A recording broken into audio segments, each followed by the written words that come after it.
পরীক্ষা দিতে গিয়ে অন্য ছাত্রছাত্রীদের ব্যাগ থেকে টাকা চুরি করছে একই কলেজের অন্য এক ছাত্রী। এমনই ছবি ধরা পড়ল সিসিটিভি ক্যামেরায়। শুনতে অবাক লাগলেও এটাই সত্যি। ঘটনাটি ঘটেছে আরামবাগের কালীপুরের নেতাজি মহাবিদ্যালয়ে। জানা যাচ্ছে, পরীক্ষা চলাকালীন নিয়ম অনুযায়ী বাইরে ব্যাগ রেখে ছাত্রছাত্রীরা ক্লাসরুমের ভেতরেই পরীক্ষা দিচ্ছিল। ঠিক সেই সময় এক ছাত্রী ওই জায়গায় রাখা ব্যাগ একের পর এক তুলে এনে তার ভিতরে থাকা নানান জিনিসপত্র চুরি করতে থাকে। এমনটাই সিসিটিভি ফুটেজে দেখা যাচ্ছে। এই বিষয়ে কলেজের ছাত্র শেখ আজিজ তিনি জানিয়েছেন, কলেজে তিনি পরীক্ষা দিতে গিয়েছিলেন। আজ নিয়ম অনুযায়ী যথারীতি ব্যাগ বাইরেই রেখেছিলেন। সেই সময় এক মেয়ে তার এবং তার বন্ধুদের সহ নানান ছাত্রছাত্রীর ব্যাগে হাত দেয়।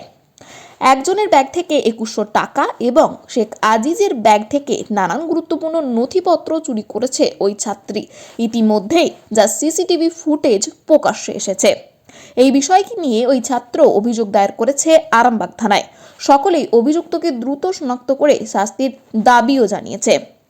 কিন্তু এত একটি নামকরা কলেজ এবং একই কলেজে পড়া ছাত্রী কিভাবে এই ধরনের নিন্দনীয় কাজ করতে পারে, সেখানেই সকলের প্রশ্ন উঠছে। এবং প্রশ্ন উঠছে কলেজে পাঠরত ছাত্রছাত্রীদের নিরাপত্তা নিয়ে। এই বিষয়ে আরও কি জানা যাচ্ছে দেখুন বিস্তারিত। 24 আওয়ার্স আরামবাগের রিপোর্ট।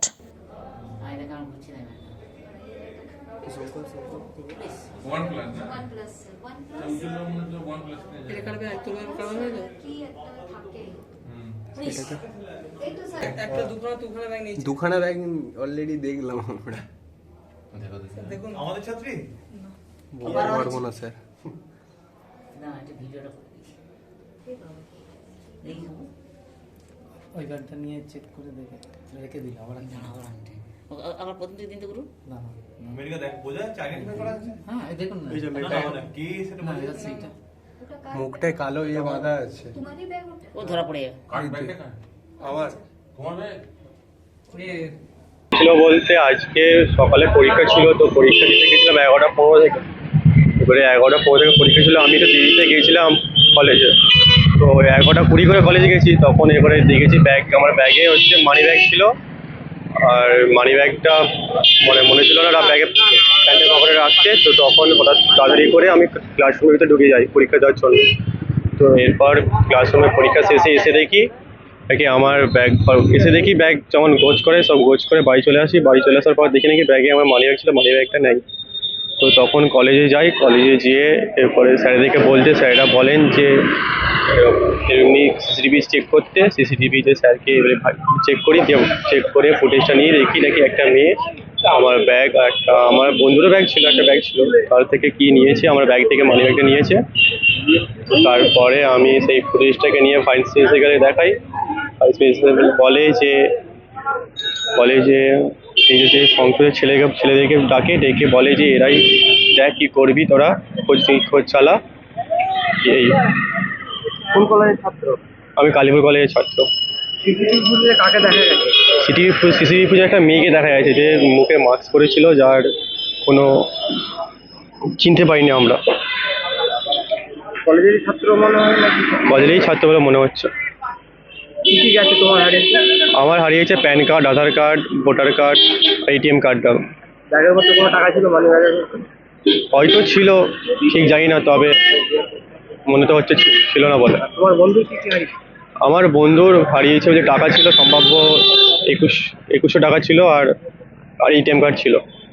পুলিশকে জানিয়েছে বিষয়টা? হ্যাঁ, পুলিশকে জানিয়েছি, পুলিশরা বললো ইনকোয়ারি করবেন। এরপরে জানি না কি হবে। তোমার নাম কি? আমার নাম শেখ আজিজ। বাড়ি কোথায়? বাড়ি কালীপুরে। তোমার বন্ধুর নাম? বন্ধুর নাম শেখ আলাজ আলী। হ্যাঁ, তার বাড়ি কোথায়? তার বাড়ি ঠিকঠাক জানি না, তবে জানি না ঠিকঠাক বাড়ি। তুমি কোন ক্লাসে থাকো? আমি 3rd সেমিস্টারে।